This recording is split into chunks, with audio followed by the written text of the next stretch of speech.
በጸበሉ እግዚአብሔር ይፈውሳል። በእምነት እግዚአብሔር ይፈውሳል። በቅዱሳን በአባቶቻችን ልብስ እግዚአብሔር ይፈውሳል። ወዳጄ በቅዱስ ጴጥሮስ ጥላ እኮ ድውዩን ይፈውስ ነበረ። ጥላው ሳልቶ የሚነካው ማለት ነው። የቅዱስ ጳውሎስ የልብሱ ቁራጭ እኮ አጋንንትን ያሳድር ነበረ። ድውያንን ይተረትር ነበረ። ድውያንን ይፈውስ ነበረ። ታዲያ በጳውሎስ አድሮ የሚሠራ እግዚአብሔር፣ በቅዱስ ጴጥሮስ አድሮ የሚሠራ እግዚአብሔር በድንግል ማርያም አድሮ አይሠራም ብለህ ትጠራጠራለህ? ትጠራጠራለህ? አያጠራጥርም ወዳጁ። ድንግል ማርያምን የሚጠራት ሰይጣን ሰይጣንና የሰይጣን ግብረአበሮች ናቸው። ማርያምን ነው የምላቸው። ማርያምን የሚጠሉ እነሱ ናቸው። የእሱ ሥራ አስፈጻሚዎች ናቸው። ክርስቶስን የሚወድ ድንግል ማርያምን አይጠላም። ክርስቶስን የሚያከብር ድንግል ማርያምን ለማዋረዳት ነው የከተሉ። እሷ ተዋርዱ እርሷማ በሰማይና በምድር የከበረች ናት። ክብር ይግባት እናታችን ድንግል ማርያም።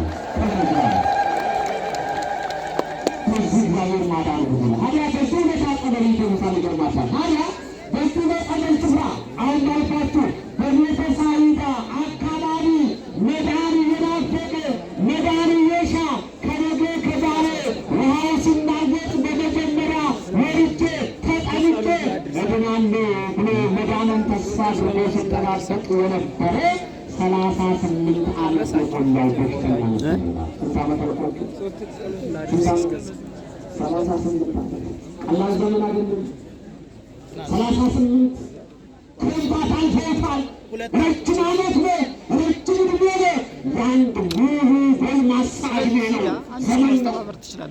በጣም የሚገርም ሰው ነው። ተስፋ ያልቆረጠ መዳን የሚሻ መዳን የሚናፍቅ ሰው ነው። ከነገ ዛሬ ድናለሁ፣ ከነገ ዛሬ ድናለሁ።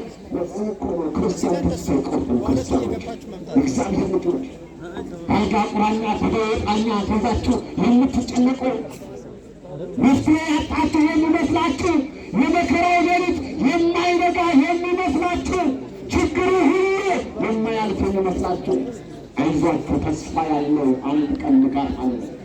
አንድ ቀን ፈውስ አለ። አንድ ቀን በረከት አለ።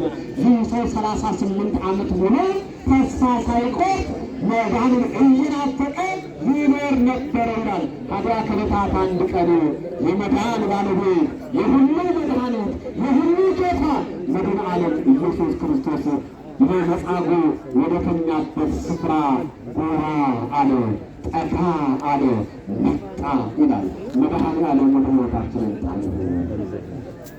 መጣ፣ ቀረበ፣ ተጠጋ። እንደውም መጀመሪያ አየው ነው እንግዲህ እግዚአብሔር ልጆች አየው። መድኃኔ ዓለም አየው። መድኃኔ ዓለም በምሕረቱ ነው እግዚአብሔር ልጆች አየው። መድኃኔ ዓለም ክርስቶስ አየው።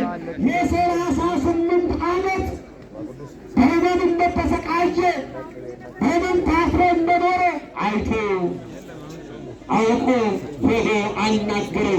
ዝም ብሎ ሊያልፈው አልፈለገም ይላል እግዚአብሔር ልጆች። ጠጋ አለና እንዲህ አለው። ያንን 38 ዓመት ሙሉ ታሞ ሲናፍቅ የነበረው ትፈቅድን ትሕየው አለው። ልትድን ትወዳለህን አለው ጌታችን ኢየሱስ ክርስቶስ። አሁን የሰው ምን ይመስላችኋል? ምን ይመስላችኋል? አልፈልግም የሚል ይመስላችኋል? አይሆንም። 38 ዓመት ሙሉ መዳን ፈልጓል። መዳን ሽቷል። መዳን ትፈልጋለህ፣ መዳን ትወዳለህ ብሎ ጠየቀው።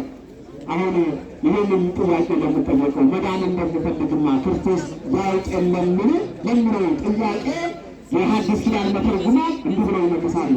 አስወጥቶ አስፈቅዶ ለማድረግ ይወስዳል።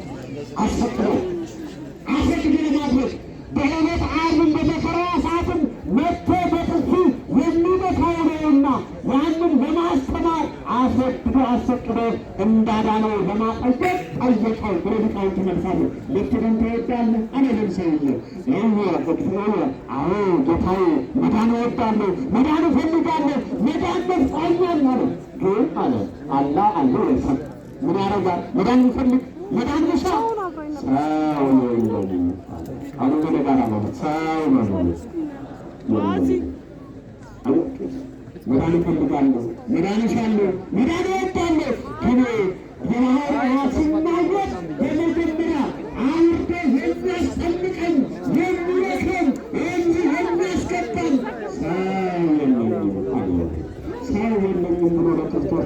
በደረሰበት ሲያየው የ30 ዓመት ጎልማሳ ነበረ። የ30 ዓመት ጎልማሳ ነበርና ተሸክሞ አውርዶ አስጠምቆ ያድነኛል ብሎ ነበር።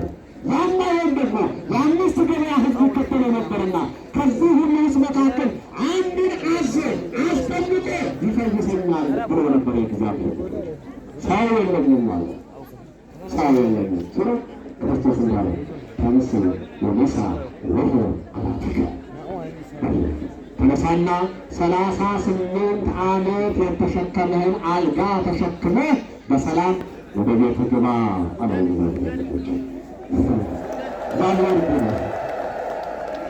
ያ 38 ዓመት በአልጋ ቁራኛ በደወዳኛ ተይዞ ነበረ። እንዳይንጥቅሻ ብድግ ብሎ አልጋውን ተሸክሞ ወደ ቤቱ እንደ አንበሳ እየቦረቀ እየዘለለ ወደ ቤቱ ገባ። ያን ጊዜ ዳነ ይላል። ክብር ለእግዚአብሔር ይሁን።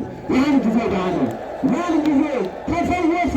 የእግዚአብሔር ልጆች ኤስድሮስ የተባለው የቤተ ክርስቲያን መተርጉም ሊቅ እንደውም አልጋው የብረት አልጋ ነበረ ይላሉ። ለምን? ከባድ መሆኑን ለማጠየቅ ገርማቸዋል። 38 ዓመት ተኝቶ ከአልጋ ላይ የተነሳ ሰው ቢድን እንኳን እኮ መንገዳገድ አለ አይደለ? መወዛወዝ አለ። እስከ አንድ አሁን ታሞ የተነሳ ሰው እለቱን ተነስቶ ወደ ስራ ይገባል እንዴ? አይገባም። ቢያንስ ምን መሆን አለበት? ማገገም አለበት። ምግብ ታዞለት፣ እረት ታዞለት ማገገም አለበት። የጌታ የኢየሱስ ክርስቶስ ፈውስ ግን ቅሪት የሌለበት ወደኋላ አንዳች የሚጎተት ነገር የሌለበት በመሆኑ አፈፍትጎ ተነስቶ የብረት አልጋ ተሸክሞ በቤቱ ገባ። በሰላም